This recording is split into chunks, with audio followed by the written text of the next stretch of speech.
Hello friends, this is the first video in the option learning series.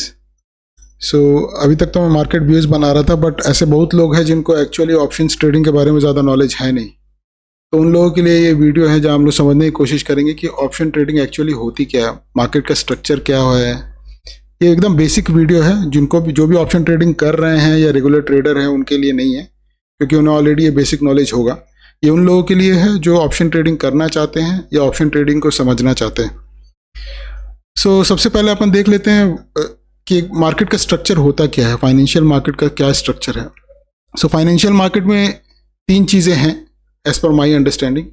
एक तो equity market है, एक जिसमें कि अपन काम करते हैं, शेयर मार्केट जो है अपना कैश सेगमेंट हो गया, जो फ्यूचर एंड ऑप्शंस करते हैं या स्टॉक खरीदते हैं बेचते हैं, मतलब फिजिकल स्टॉक्स जो खरीदते हैं बेचते हैं, that is comes under equity. Commodity के अंदर जैसे आपको पता होगा oil, gas, sugar, commodity items trade होते हैं। फॉरेक्स के अंदर आपको पता है करेंसी ट्रेड होती है। तो नॉर्मली ये तो अपना जॉनर है नहीं, मैं कमोडिटी भी ट्रेड नहीं करता हूँ, फॉरेक्स भी ट्रेड नहीं करता हूँ, मैं खाली इक्विटी ट्रेड करता हूँ। तो अपन आज इक्विटी मार्केट के बारे में थोड़ा समझने की कोशिश करेंगे। Under the equity market there are two segments. One is called cash segment, second is derivatives.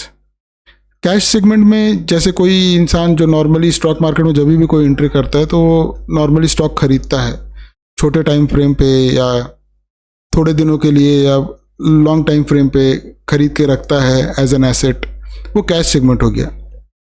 जहाँ पे आप कैश में ही डील कर रहे हो, आप अपने कैश के आइटम को ही, मतलब स्टॉक को ही खरीद रहे हो, बेच रहे हो। जहाँ डायरेक्ट स्टॉक्स इन्वॉल्व हो कैश सेगमेंट है। मतलब कि अगर आप HDFC का शेयर खरीदते हो, भले आप उसको एक दिन बाद भी बेच दो शेयर को, तो आपने भले ही ट्रेड करके ही छोटे टाइम में फ्रेम में कमाया, लेकिन आपने वो कैश सेगमेंट में ही काम किया, क्योंकि आपने कैश से ही खरीदा, कैश से ही बेचा। तो आई थॉट कि कैश सेगमेंट क्लियर है। नॉर्मली जो स्टॉक खरीदते बेचते हैं हम लोग, फिजिकली स्टॉक खरीदते हैं जो हमारे डीमैट में आता है, फिर हम लोग बेचते हैं प्रॉफिट होने पर या लॉस में, that is comes under cash segment. Second segment is derivatives. Derivatives is where we work. Derivatives का मतलब ये है कि something which is deriving its value from something else, जिसका खुद का कुछ वैल्यू नहीं है। डेरिवेटिव मतलब ये है कि वो डिराइव कर रहा है अपना वैल्यू किसी और चीज़ से। डेरिवेटिव के अंदर दो चीज़ें हैं, एक है फ्यूचर और एक है ऑप्शंस। फ्यूचर में मैं नॉर्मली उतना काम करता नहीं हूँ, बट ऑप्शंस में करता हूँ। और नॉर्मली मैंने वीडियो भी ऑप्शंस के लिए ही बनाया है। तो in the second slide will understand what is options and how the option dynamics work. और ये बहुत बेसिक वीडियो रहने वाला है। इसके बाद इन डेप्थ में और भी मैं वीडियोस बनाऊंगा, ताकि और इसके अंदर के जो ऑप्शंस प्रीमियम्स है वो कैसे काम करते हैं और प्रीमियम कैसे चेंज होते हैं, क्या क्या मैट्रिसेस इन्वॉल्व है उसके अंदर, उस पर अपन डीपली डिस्कस करेंगे। बट ये केवल ऑप्शन को समझने के लिए एक बेसिक वीडियो है। Someone who is not know anything about option should remain after this slide. चलो then will continue. Let's go to the second slide. यहाँ तक तो आप समझ गए फाइनेंशियल मार्केट के स्ट्रक्चर में इक्विटी, कमोडिटी और फॉरेक्स आता है। इक्विटी के अंदर कैश सेगमेंट और डेरिवेटिव आता है। डेरिवेटिव में दो सेगमेंट है, future and options. Now what is options? Option, इसकी मैं आपको ऑप्शन चेन में भी ऑप्शन को थोड़ा और डिटेल में समझाऊंगा, बट बेसिकली समझते हैं कि ऑप्शंस के अंदर जो काम करते हैं वो करते क्या हैं। ऑप्शन के अंदर आपने सुना होगा कॉल पुट। लोग कॉल खरीदते हैं, कॉल बेचते हैं, लोग पुट खरीदते हैं, पुट बेचते हैं। तो ये खरीदने बेचने के पीछे का कॉन्सेप्ट है क्या? तो फॉर एन एग्जाम्पल, अगर आपका व्यू बुलिश है, बुलिश इन द सेंस कि आपको लगता है कि मार्केट अब यहां से ऊपर जाएगा, ठीक है, तो आपका व्यू वहां पे हो गया बुलिश। और वही अगर आपको लगता है कि मार्केट वहां से यहां से नीचे आएगा, तो आपका व्यू यहां पे है बियरिश। मार्केट टर्म में बुलिश बियरिश बोलते हैं। तो अगर आपका व्यू बुलिश है तो नॉर्मली एक ऑप्शन बायर क्या करेगा? I am saying about buyer, ठीक है।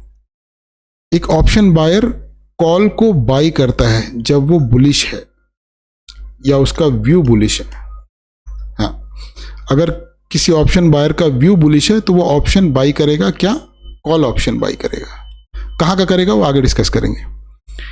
और वही उसका व्यू अगर बियरिश है, जैसा उसको लगता है कि मार्केट यहां से नीचे जानी चाहिए, तो वो पुट बाई करेगा। I am only talking about option buyer now, ठीक है। ऑप्शन बायर अगर बुलिश है तो क्या बाई करेगा, कॉल बाई करेगा। अगर बियरिश है तो क्या बाई करेगा, पुट बाई करेगा। सो ऑब्वियसली है कि अगर वो बाई कर रहा है तो कोई ना कोई तो सेल कर रहा है। सो इन द सेम सिनेरियो एक ऑप्शन सेलर क्या करेगा, अगर ऑप्शन सेलर बुलिश है तो वो पुट सेल करेगा, और अगर ऑप्शन सेलर बियरिश है तो वो कॉल सेल करेगा। समझ में आया होगा आपको ये पॉइंट? नहीं समझ में आया होगा तो 2-3 बार आप इसको देखना, समझने की कोशिश करना। बहुत इजी है, बट हाँ इनिशियली अगर आप स्टार्ट कर रहे हो तो आपको थोड़ा एक कन्फ्यूजन लग सकता है कि क्या कौन बुलिश है, कौन बाई कर रहा है, कौन सेल कर रहा है। बट एक बार थोड़ा ध्यान से देखोगे इस वीडियो को 2-3 बार तो आपको समझ में आने लगेगा कि यहाँ पे क्या बताया जा रहा है, ठीक है। सो ऑप्शन का बेसिक स्ट्रक्चर आपको समझ में आया। यहाँ पे होता है कॉल और पुट। बुलिश अगर ऑप्शन बायर है, बुलिश है तो वो कॉल बाई करता है। अगर ऑप्शन बायर बियरिश है तो वो पुट बाई करता है। सेम सिनेरियो में अगर ऑप्शन सेलर बुलिश है तो वो पुट सेल करता है। अगर ऑप्शन सेलर बियरिश है तो वो कॉल सेल करता है, ठीक है। ये हो गया कौन अपने व्यू के हिसाब से क्या करता है ऑप्शन में, यहां तक हमने समझा। अब ऑप्शन में होते हैं स्ट्राइक प्राइजेस। बैंक निफ्टी में हर एक 100 पॉइंट पे एक स्ट्राइक होता है, निफ्टी में हर एक 50 पॉइंट पे एक स्ट्राइक होता है। वो आगे ऑप्शन चेन में मैं आपको दिखाऊंगा। तो स्ट्राइक प्राइस क्या बताता है? Strike price is a fix price at which the asset option has been decided to be bought और सोल्ड। तो मतलब हर एक ऑप्शन का, हर एक स्ट्राइक का एक प्राइस है। उस प्राइस पे ऑप्शन सेलर उस ऑप्शन को बेचता है और उस प्राइस पे एक ऑप्शन बायर उस ऑप्शन को खरीदता है। ये भी हम आगे देखेंगे। अब इसमें कितने टाइप के ऑप्शंस होते हैं? तो इसमें 3 टाइप के ऑप्शंस होते हैं। एक होता है इन द मनी, एक होता है एट द मनी, एक होता है आउट ऑफ द मनी। मतलब इन द मनी वो ऑप्शन है जहां जो मार्केट के स्ट्राइक के ऑलरेडी अंदर हैं। एट द मनी वो ऑप्शन है जहां पे एक्चुअली मार्केट अभी है। और आउट ऑफ द मनी वैसे ऑप्शन है जहां जो मार्केट के बाहर के ऑप्शन है, मतलब मार्केट के प्राइस के बाहर के ऑप्शन है। इसको भी हम आगे समझने की कोशिश करेंगे। तो यहां हम समझ गए कि कौन अपने व्यू के हिसाब से क्या करता है। ऑप्शन बायर अगर बुलिश है तो क्या करेगा, बेयरिश है तो क्या करेगा, ऑप्शन सेलर बुलिश है तो क्या करेगा, बेयरिश है तो क्या करेगा। Maximum retail traders option buyer होते हैं क्योंकि ऑप्शन बाइंग सस्ती है, ऑप्शन सेलिंग महंगी है।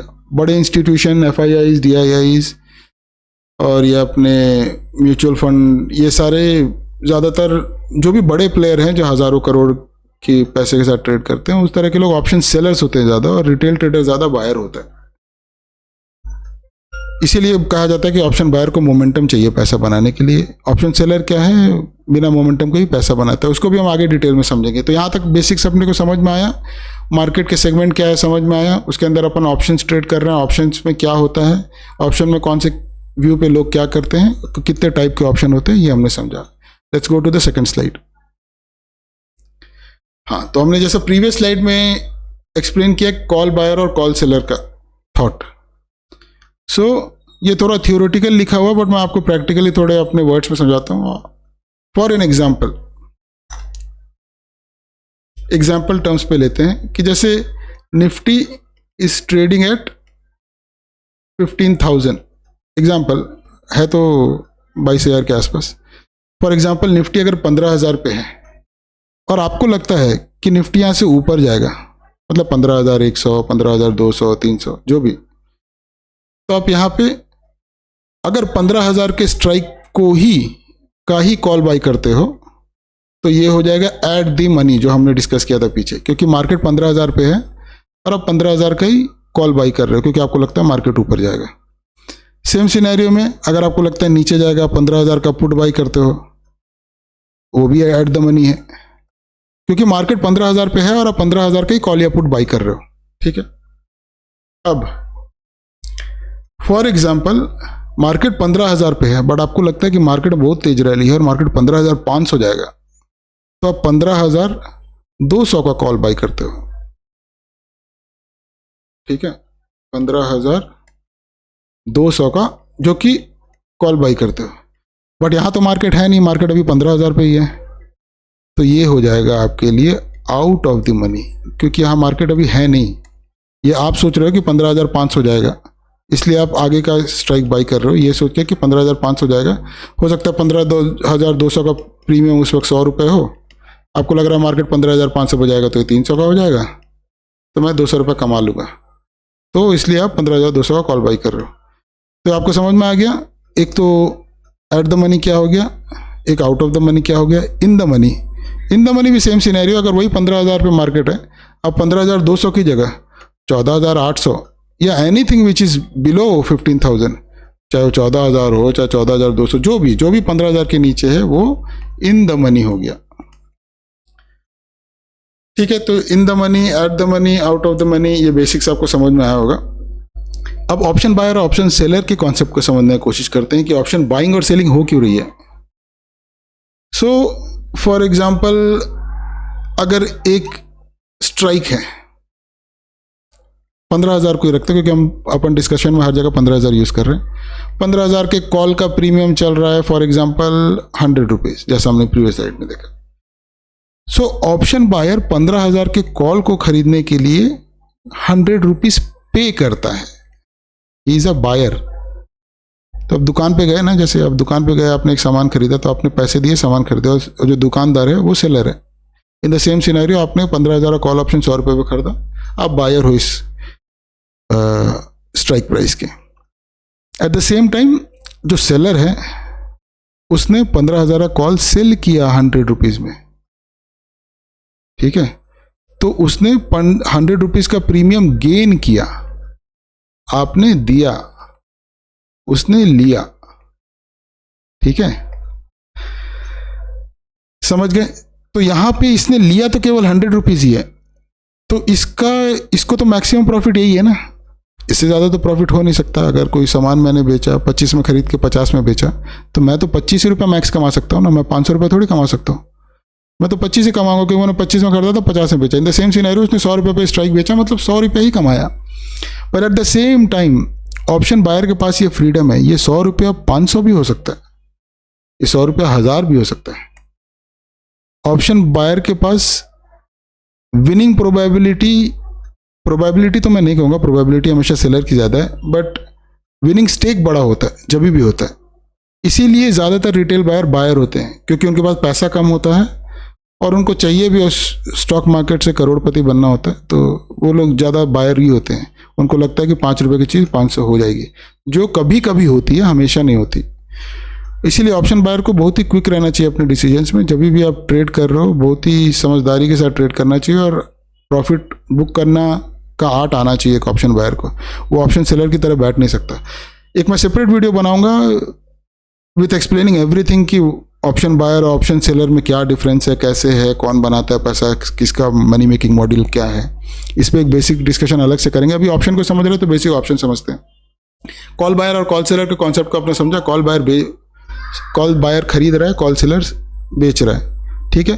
कॉल बायर को लगता है कि मैं खरीद रहा हूँ, मार्केट ऐसे ऊपर जाएगा। कॉल सेलर को लगता है कि मार्केट इस प्राइस से ऊपर नहीं जाएगा, इसीलिए वो बेच रहा है, ठीक है। तो यहां तक के अंतर को अपन समझे। अब चलते हैं next. Same goes with put buyer and put seller. जैसा मैंने आपको बताया, कॉल के केस में ऊपर के लिए है, पुट के केस में नीचे के लिए है। पुट बायर को लग रहा है कि मार्केट यहाँ से और नीचे जाएगा, इसलिए वो बाई कर रहा है, और पुट सेलर को पता है कि मार्केट ऐसे और नीचे नहीं जाएगा, इसलिए वो सेल कर रहे हैं।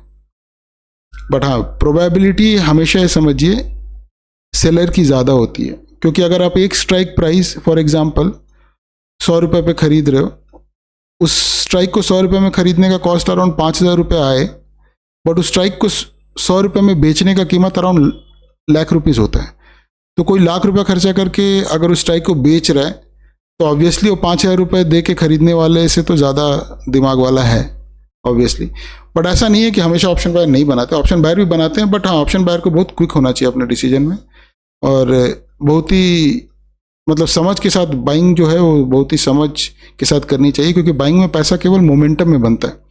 मार्केट रुक गया, साइडवेज हो गया, तो वैसे केस में भी बायर को पैसा नहीं बनेगा। मैं आगे की स्लाइड में आपको समझाऊंगा, बट यहाँ तक आप कॉल बायर और पुट बायर के कॉन्सेप्ट को समझ चुके होंगे। चलते हैं नेक्स्ट स्लाइड पे। तो हर ऑप्शन का एक प्रीमियम होता है, हर स्ट्राइक का, जैसे मैंने आपको बोला फॉर एग्जांपल, जैसे हमने बात किया कि 15,000 पे सोचो निफ्टी है अभी, अगर 15,000 पे निफ्टी है तो हर 50 पॉइंट के गैप पे एक स्ट्राइक है, ठीक है, strike is at every 50 point, और हर स्ट्राइक का एक प्राइस है, प्राइस बोलो या आप प्रीमियम बोलो, ठीक है, हर स्ट्राइक का एक प्रीमियम है। प्रीमियम वो चीज है जिसपे ऑप्शन सेलर उस स्ट्राइक को बेच रहा है। ये हमने प्रीवियस स्लाइड में भी देखा कि जिस प्राइस पे ऑप्शन सेलर बायर को वो स्ट्राइक बेच रहा है वो उस स्ट्राइक का प्रीमियम है, ठीक है, उस प्राइस पे ऑप्शन बायर खरीद रहा है उस स्ट्राइक को और ऑप्शन सेलर बेच रहा है। ऑप्शन सेलिंग में अनलिमिटेड रिस्क है, क्योंकि हो सकता है वो जो स्ट्राइक 100 रुपये में बेच रहा है वो 500 हो जाए, तो उसमें उसको 400 रुपये का नुकसान हो जाएगा क्योंकि उसने बेचा 100 में ही था। लेकिन मैक्सिमम सिनेरियो में ऑप्शन सेलर ही जीतते हैं, क्योंकि उनको पता होता है कि जो ऑप्शन बायर सोच रहा है वैसा होगा नहीं, और वो जो लिमिटेड इनटेक लेते हैं 100 रुपये में, अगर उन्होंने बेचा है तो 100 रुपये ही उनका इनटेक है, तो मैक्सिमम टाइम विनर वही होते हैं। इसको भी आगे समझेंगे, यहाँ पे पहले समझ लेते हैं कि व्हाट इज प्रीमियम, प्रीमियम बना कैसे। तो ऑप्शन बायर और ऑप्शन सेलर का आपने समझ गया, ऑप्शन बायर प्रीमियम देता है और ऑप्शन सेलर प्रीमियम लेता है।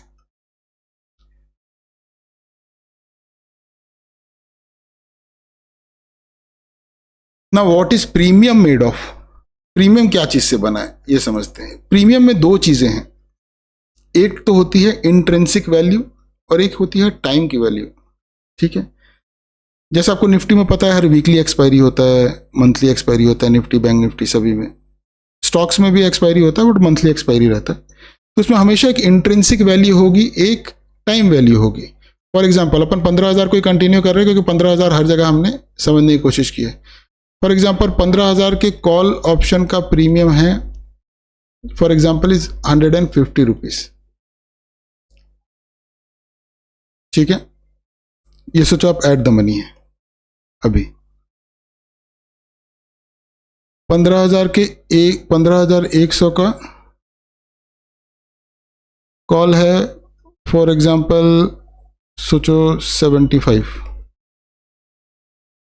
15,200 का कॉल है फॉर एग्जाम्पल सोचो 50। राउंड फिगर ले रहा हूं ताकि समझने में आसानी हो, स्ट्राइक प्राइस ऐसा होगा नहीं बट मैं आपको केवल समझाने के लिए कर रहा हूं। तो 15,000 का कॉल ऑप्शन जो एट द मनी है सोचो 150 रुपये का, 15,100 का कॉल 75 रुपये का, 15,200 का कॉल 50 रुपये का। ये तो हमने ऊपर की बात कर ली कॉल, ठीक है। Eight the same time put भी देख लेते हैं। सो 15,000 का सोचो पुट का भी प्रीमियम हम यहाँ पे ले लेते हैं 150 है, ठीक है। ऐसा होगा नहीं हमेशा कॉल और पुट का प्रीमियम एक हो, बट केवल एक एग्जांपल के लिए ले रहे हैं। यहां पे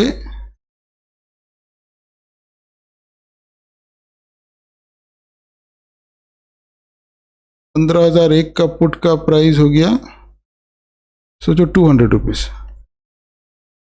ये क्यों है, क्योंकि मैं बता देता हूं, मार्केट अगर 15,000 पे है, 15,000 एट द मनी है, तो 15,100 का कॉल जो आउट ऑफ द मनी है वही 15,100 का पुट इन द मनी है। तो इन द मनी का हमेशा प्रीमियम ज़्यादा रहेगा आउट ऑफ द मनी से, ठीक है। क्योंकि मार्केट अगर आप पुट के साइड में देखो तो आप नीचे देख रहे हो, 15,100 के नीचे है 15,000, ठीक है। और वही जो कॉल देख रहे हो तो आप ऊपर देख रहे हो, तो 15,100 जो है वो 15,000 के ऊपर आपको दिखेगा जब आप ऊपर जा रहे हो, तो ठीक है। तो मेरे को लगता है समझ में आया होगा आपको कि टाइम वैल्यू और इंट्रिंसिक वैल्यू क्या होती है, सॉरी स्ट्राइक की वैल्यू क्या होती है। अब स्ट्राइक के वैल्यू में कुछ उसका एक्चुअल वैल्यू होगा, कुछ उसकी टाइम वैल्यू होगी। जैसे फॉर एग्जांपल 15,000 और 15,100 के बीच का गैप है केवल 100, जो कि जेन्युइन वैल्यू है उसकी। तो यहाँ पे जो इंट्रिंसिक वैल्यू है वो हो गई 100, और अगर उसका प्रीमियम 200 है तो और जो 100 रुपीज़ है वो हो गया उसका टाइम का वैल्यू, ठीक है। तो इस वैल्यू में एक है उसकी एक्चुअल वैल्यू जो इंट्रिंसिक वैल्यू है, और एक है टाइम की वैल्यू। टाइम डिके करता है डे बाय डे, अगर वीकली एक्सपायरी है तो हर दिन टाइम का वैल्यू गिरेगा। इसीलिए ऑप्शन सेलर की विनिंग प्रोबेबिलिटी ज़्यादा होती है, क्योंकि अगर मार्केट मूव ना भी करे तो भी ऑप्शंस के प्राइस टाइम डिके की वजह से कम होते हैं और वो उनका विनिंग स्टेक हाई होता है हमेशा। तो आप समझे यहाँ पे एक प्रीमियम में दोनों चीज़ें हैं, एक तो उसका एक्चुअल वैल्यू है और एक उसकी टाइम वैल्यू है। ठीक है,